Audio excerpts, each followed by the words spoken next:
that is why anytime I hear the Western media and government trying to lecture Africa about human rights, I cringe in anger. Retelling African history in another video, and in this video it will be a bit graphic. I'll not show some images because they are gross.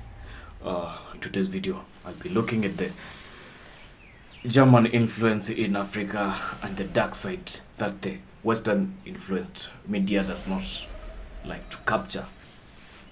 Prior to German invasion of the German Southwest Africa, that is the current day Namibia, African tribes, the Ovambo, the San, the Herero, the Damara tribes in Namibia, they lived freely. Then in 1884, the German entered Namibia forcefully. Okay, it might look a bit like how, yet these tribes had organized themselves. Remember, the Africans used sticks, stones, stuff like that to defend themselves. But then the German had come with guns and such things. So in 1884, the Germans enter into Namibia and they start to wreak havoc in that small country. Remember, it is a bit of desert-like, there are desert-like conditions. So when the Germans entered, they would take animals.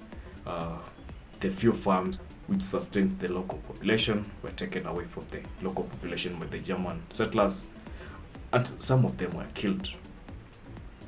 Then one of the tribes, called the Herero tribe, led by Chief Samuel Maherero, felt, nah, you cannot come to our house, beat my mom, poop on my door, and take my shamba or take my farm. How daring are you? Chief Maherero organized his clansmen or his tribe and told them, yo, why don't we take these Germans out of our country? He managed to kill 123 settlers from Germany. When the German government in Berlin heard about that, they were really furious with their captain, who was sent as a representative of the Berlin government in Namibia, that is Lieutenant Leutwin. That is early 1904. Out of frustration, they replaced him with General Trotha. Trotha was ruthless. When he came into Namibia in 1904, that is in June, he was looking like a good guy.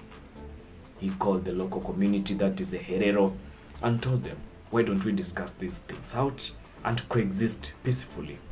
But then the local community felt like, you found us in this country and this land, and you still want to take our land and are still called for negotiation. No, we ain't taking that. On August, General Trotha felt, no way, I cannot negotiate with terrorists, And he called the local community, that is the Herero, in a place that is now infamously known as the Battle of the Waterberg. Over 10,000 Herero members came into that meeting, and during the meeting, the German soldiers surrounded them. It's more of like a valley, or it's a low ground. So the Herero tribe are in the low ground. Then all of a sudden, the German soldiers are on the upward side, facing the local population. They start to shoot them, killing them. And during that meeting, between 3,000 and 5,000 members of the Herero community were killed. The remaining members of the population who managed to escape ran to the Omaheke Desert. It's a vast desert. So when running, some of them were shot by guns. Others could not bear the harsh condition of the desert. Some died of starvation. The Berlin government heard about what General Trotha had done, and they were furious with him, and they told him, no, we cannot do this. We cannot continue killing the local population. Why don't you do them? Why don't you take them and lock them up in concentration camps? It's more like a jail. General Trotha was game. So he took them, he arrested the guys who were trying to run to Botswana. He locked them in concentration camps, and that is when the highest level of mortality was recorded. That is between 45% and 75%. All the people who were locked up in the concentration camps were killed or died. They were beaten. Some were used for medical experiments. Others died due to starvation. It was chaotic. In 1905, the Nama tribe now rose. They were like, "You still want to take our land after taking Herero's land?" But General Trotha knew the assignment he was given by the big bosses in Berlin. He took them, locked them up in concentration camps, and still used the same strategy. By the end of the massacre, that is in 1907, a total of 60,000 members of the Herero tribe and 10,000 members of the Nama tribe had died in the hands of the Germans.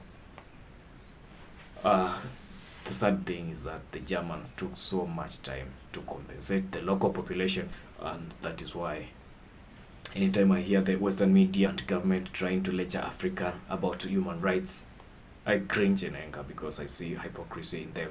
Nothing to smile about when the Western government is speaking to Africans about human rights and respect for them, when they were in the forefront to eliminate, kill, and maim our forefathers. See you in the next video. I'll be back soon, I promise.